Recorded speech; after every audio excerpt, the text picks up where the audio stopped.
Hello everyone, welcome to my channel PhD Guruji. This is Rahul Mamgai once again. आज हम लेके आए हैं आपके लिए 12th क्लास का पहला चैप्टर जो कि है मैनेजमेंट ऑफ स्पोर्टिंग इवेंट, खेल कार्यक्रमों का प्रबंधन। हमको इसमें 3 टॉपिक कवर करने हैं जो कि मेजर हैं। Functions of sports event management, planning, organising, staffing, directing and controlling, various committees and their responsibility, pre, during and post, fixtures and its procedures, knockout, bye and seeding and league, staircase and cycling। सबसे पहले हम बात करते हैं functions of sports event management से पूर्व management क्या होता है। तो जो मैनेजमेंट शब्द है उसी में मैनेजमेंट का अर्थ छुपा हुआ है।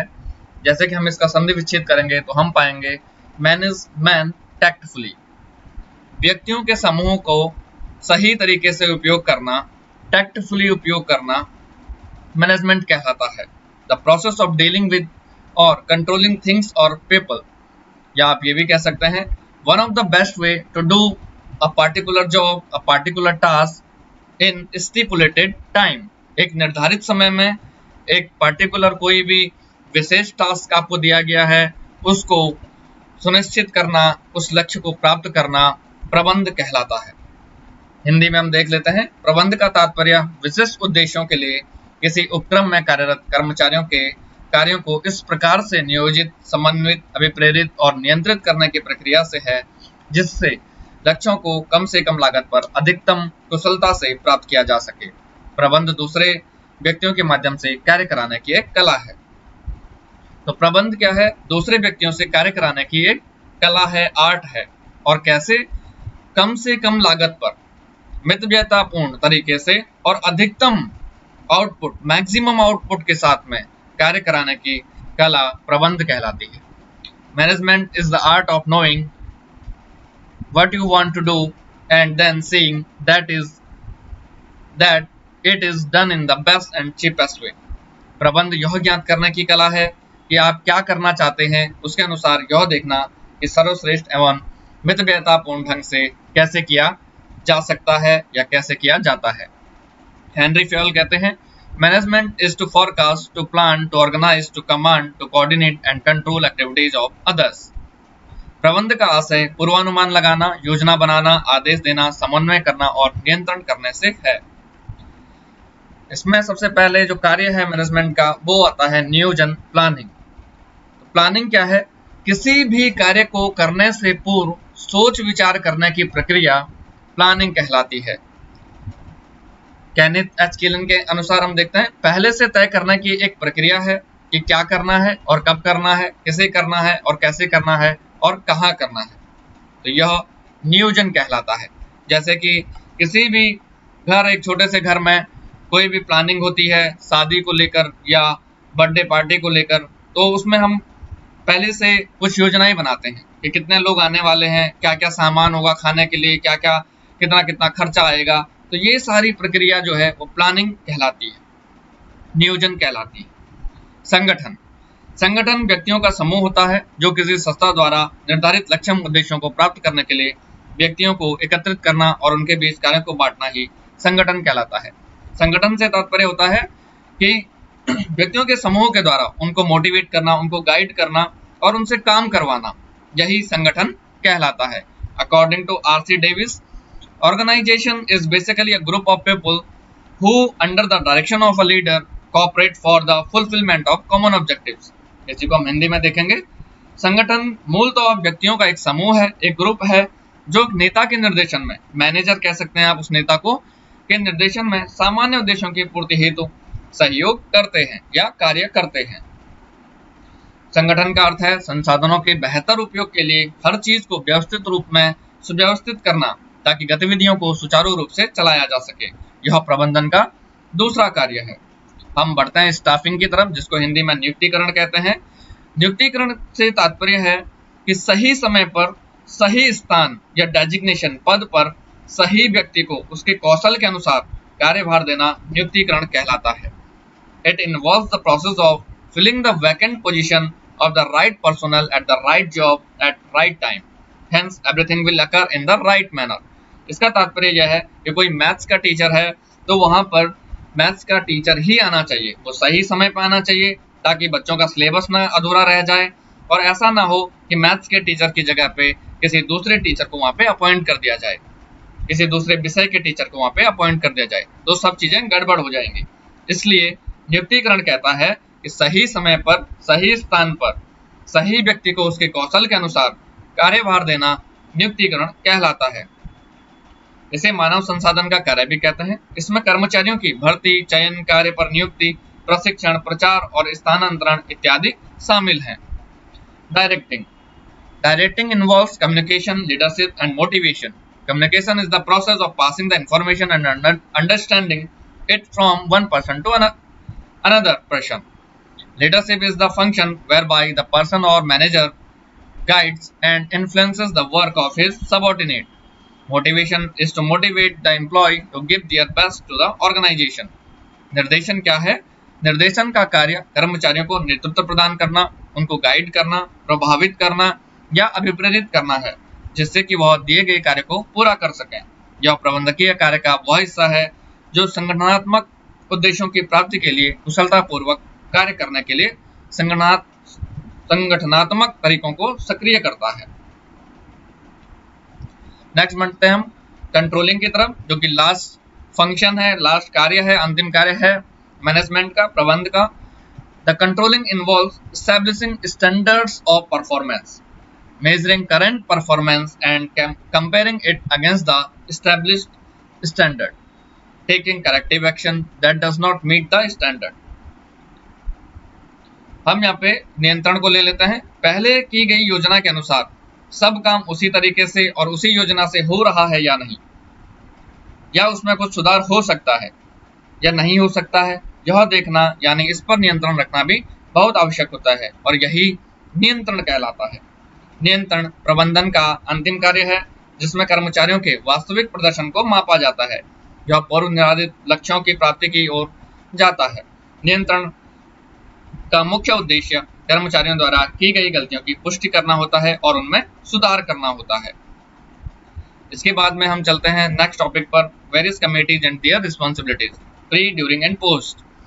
सबसे पहले जो कमेटीज का हेड होता है वो होता है एडमिनिस्ट्रेटिव डायरेक्टर, प्रशासनिक निदेशक, एग्जीक्यूटिव कमेटी, कार्यकारी समिति, ऑर्गेनाइजिंग कमेटी, आयोजन समिति। उसके बाद में बहुत सारी समितियां बनाई जाती हैं। टूर्नामेंट से पूर्व कार्यरत समितियां, pre tournament working committees, tournament के दौरान कार्यरत समितियां, during tournament working committees, tournament के बाद कार्यरत समितियां, पोस्ट टूर्नामेंट वर्किंग कमेटीज। सर्वप्रथम हम देख लेते हैं प्री टूर्नामेंट, टूर्नामेंट से पूर्व की समितियां। वित्तीय समिति, फाइनेंशियल कमेटी, जिसका काम है वित्त, पैसा, रुपया इकट्ठा करना और जो भी टूर्नामेंट आयोजित हो रहा है उसमें कितना खर्चा आएगा उसका अनुमान लगाना और उसके लिए वित्त का प्रबंध करना। पब्लिसिटी कमेटी, टूर्नामेंट का प्रचार करना ताकि ज़्यादा से ज़्यादा पार्टिसिपेंट इसमें भाग ले सकें, ज़्यादा से ज़्यादा इसमें टीमें भाग ले सकें, प्रतिभाग कर सकें।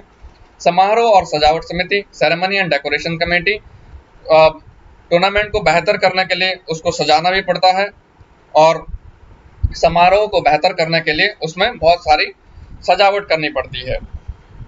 स्वागत समिति, रिसेप्शन कमेटी, यह कमेटी टीमों के आने से लेकर उनके प्रबंध तक उनको इन्फॉर्मेशन देती है कि आपको कहाँ रुकना है, उनका स्वागत करती है, इसको रिसेप्शन कमेटी कहते हैं।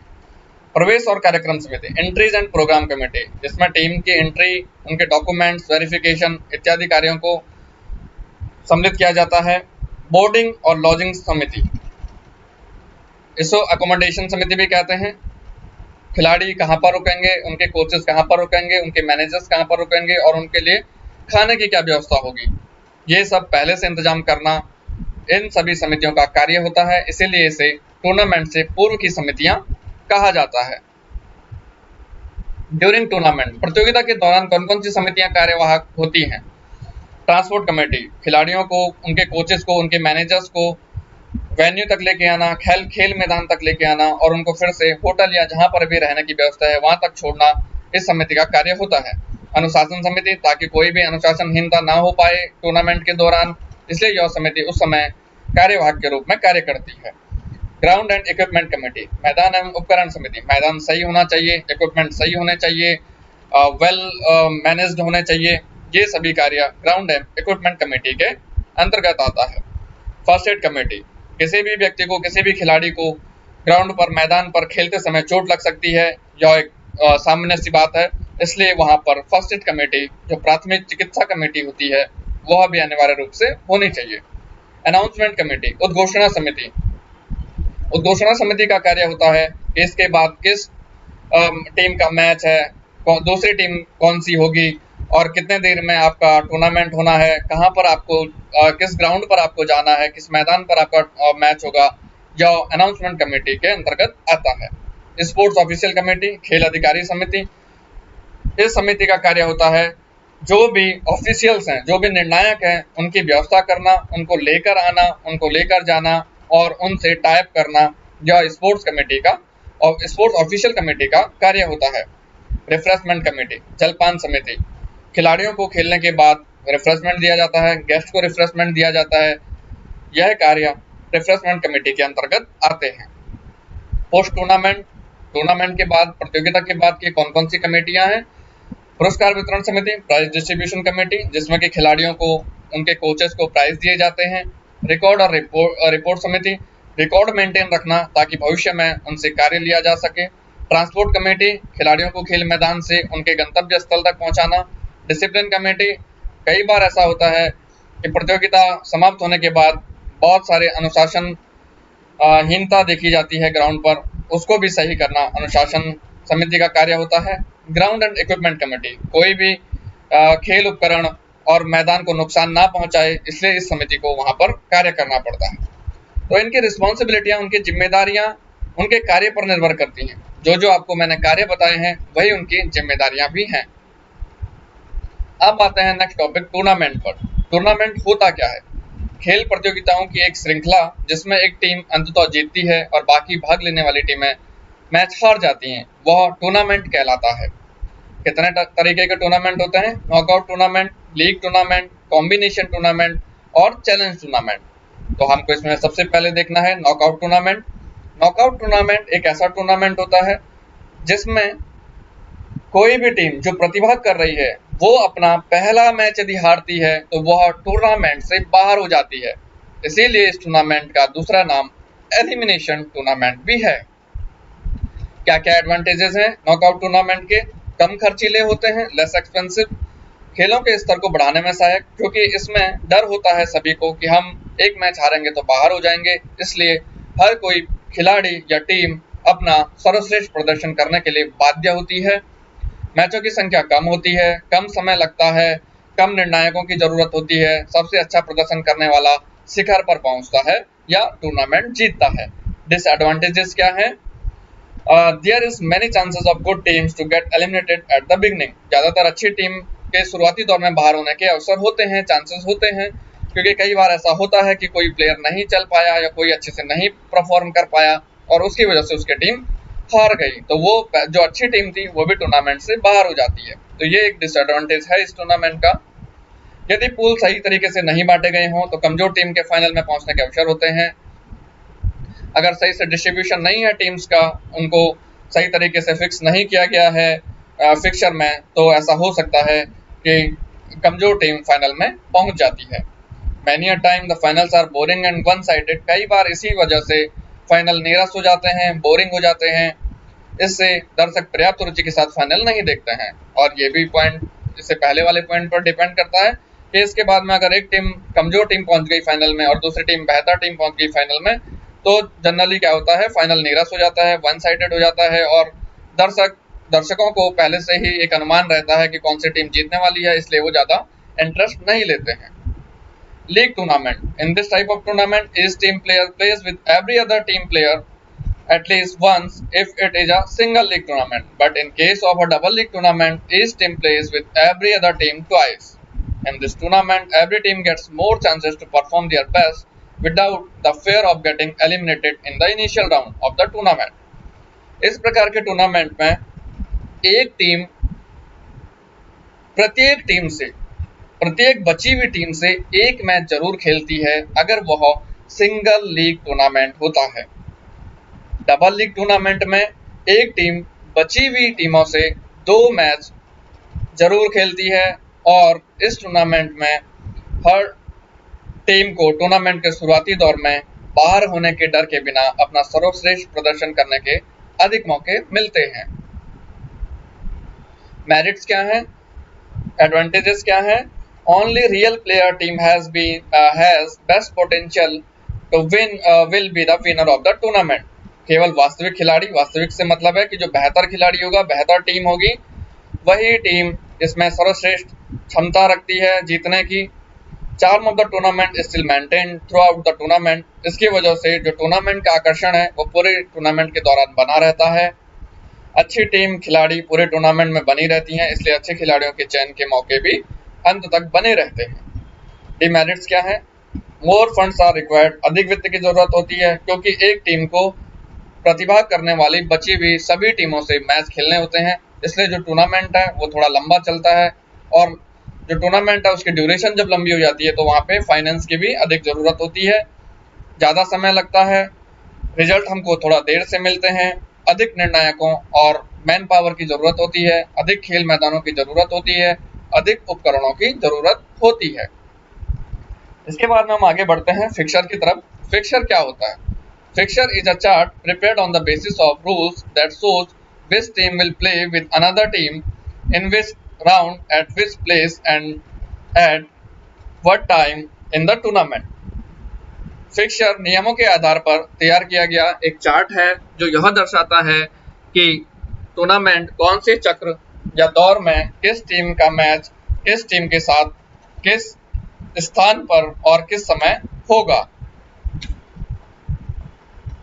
ये एक तरीके का फ्लो चार्ट होता है फिक्सर, जिसमें यह पता चलता है कि कौन सी टीम कब कहां कैसे कौन से टाइम पर कौन से समय पर मैच खेलेगी। इसके बाद में आते हैं बाई के ऊपर। बाई क्या होता है?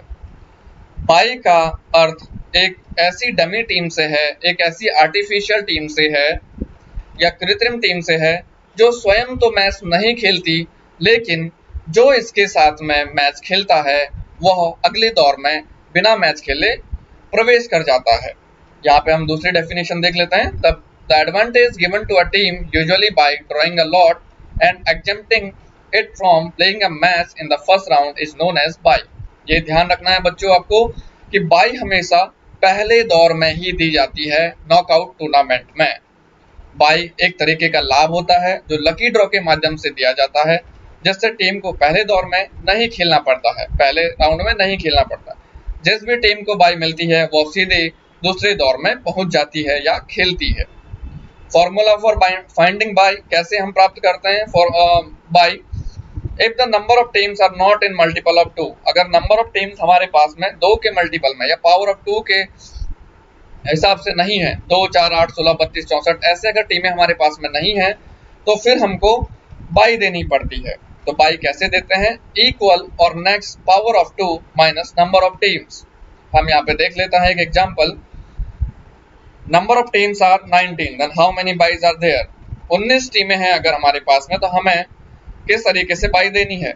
तो 19 में हमको देखना है कि 2 का मल्टीपल इसके बराबर कोई है, और या अगर यदि बराबर नहीं है तो इससे एक स्टेप बढ़कर कौन सा नंबर है। तो 2 इसके बराबर नहीं है, 4 इसके बराबर नहीं है, 8 इसके बराबर नहीं है और 16 भी इससे छोटा है, इसके बराबर नहीं है। तो इससे एक बढ़कर नंबर जो होगा वो है 32। तो 32 में से 19 को घटा देंगे, सब्ट्रैक्ट कर देंगे तो 13 आएगा। तो इसमें जो क्वेश्चन है आपका एग्जाम्पल के तौर पर, उसमें 13 बाइज होंगी। क्लियर? या आप इसको ऐसे मान लीजिए कि 2, 4, 8, 16, 32, 64 इस तरीके के हमारे पास में ये करेंसी नोट हैं, रुपए के नोट हैं, और हमको जो नंबर ऑफ टीम्स दिया गया है वो किसी पेन का प्राइस है। जैसे कि यहाँ पे दिया गया था 19 टीम है, तो हम इसको पेन का प्राइस मान लेते हैं और हमको ये करेंसी नोट यहाँ पर यूज करने हैं। तो हम कौन सा करेंसी नोट यूज करेंगे? यहाँ पर उधारी बिल्कुल भी नहीं चलती है, तो हम कौन सा करेंसी नोट यूज करेंगे? 32 रुपए का करेंसी नोट हम यूज करेंगे। तो 32 जितना हम वापस आ पाएंगे तो वो आ जाएगा बाई का नंबर। ओके, होप सो कि आपको ये समझ आ गया होगा। इन ऑड नंबर ऑफ बाइज, यहाँ पे देखिए 13 बाइज थी, ये ऑड नंबर है, इवन नंबर नहीं है, विषम संख्या है 13। तो ये आपको याद रखना है, अगर आपको फॉर्मूला याद नहीं रहता है तो ये आपको याद रखना है कि लोअर हाफ में हमेशा एक बाई ज्यादा होती है। ये हमेशा आपको याद रखना है कि लोअर हाफ में, निचले अर्ध में बाई की संख्या हमेशा एक ज्यादा होती है यदि बाई की संख्या विषम संख्या है। क्लियर? और फॉर्मूला आपको डिस्प्ले हो रहे हैं। सीडिंग क्या है? It is a process by which good teams are fitted in fixture in such a way that stronger teams do not meet each other in earlier rounds. Seeding का क्या मतलब होता है? सीडिंग का मतलब होता है कि अच्छी टीमों को इस तरीके से फिक्सर में फिट कर देना कि दो स्ट्रॉन्ग टीम, दो मजबूत टीम पहले दौर में ही आपस में ना भिड़ें, उसको सीडिंग कहते हैं। और स्पेशल सीडिंग क्या होती है? Some teams are given preference on the basis of previous tournament, your previous performance. All those teams play directly in the quarter final or semi final. ये ज्यादातर टेबल टेनिस, बैडमिंटन इस प्रकार के प्रतियोगिताओं में ज्यादा देखने को मिलता है। और सीडिंग जो है वो हमेशा 2 की पावर में ही दी जाती है, मल्टीपल ऑफ 2 में ही सीडिंग या स्पेशल सीडिंग दी जाती है। होप सो कि यहाँ तक आपको सब क्लियर हो गया होगा। Types of league tournament. League tournament कितने प्रकार के होते हैं? सिंगल लीग टूर्नामेंट और double league tournament. Single league tournament में पहले भी बताया था कि एक टीम बची हुई प्रत्येक टीम के साथ में एक मैच जरूर खेलती है। जो टूर्नामेंट में प्रतिभाग करने आई हैं टीमें, वो एक टीम बची हुई प्रत्येक टीम के साथ में एक मैच जरूर खेलती है। डबल लीग टूर्नामेंट में क्या है कि एक टीम प्रतिभाग करने वाली जो बची हुई टीमें हैं उनके साथ में 2 मैच जरूर खेलती है, रिस्पेक्टिव ऑफ लूजिंग और विनिंग। सिंगल लीग टूर्नामेंट, इसमें मैचों की संख्या कैसे निकालते हैं? n-1/2। तो पहले हम ब्रैकेट वाला सॉल्व करेंगे, उसके बाद में आगे बढ़ेंगे। If there are 11 teams in a single league tournament, how many matches will be there? ये आपको ये आपको फाइंड आउट करके कमेंट बॉक्स में इसका आंसर लिखना है। डबल लीग टूर्नामेंट में जो डिवाइड में 2 था उसे हटा देते हैं तो नॉर्मल फॉर्मूला हो जाता है n-1। कुल मैचों की संख्या इससे प्राप्त हो जाएगी। तो आपको 11 टीमों के लिए आपके ये टास्क है आपके लिए कि 11 टीमों का आपको सिंगल लीग टूर्नामेंट के मैचेस का संख्या बतानी है और डबल लीग टूर्नामेंट के मैचेस की संख्या बतानी है। टीम की संख्या है 11। Methods of fixer in league tournament, कौन कौन से मेथड हैं? लीग टूर्नामेंट में फिक्सर बनाने की कौन सी विधियां हैं? चक्रीय विधि है जिसको कि साइक्लिक मेथड कहते हैं, और सीढ़ी नुमा पद्धति है जिसको कि स्टेयरकेस मेथड कहते हैं। Thank you so much. Children must be taught how to think, not what to think. Margaret Mead. हमेशा बच्चों को ये बताना है कि कैसे सोचा जाता है, ना कि यह बताना है कि क्या सोचना है। Thank you so much. Please like, subscribe and share.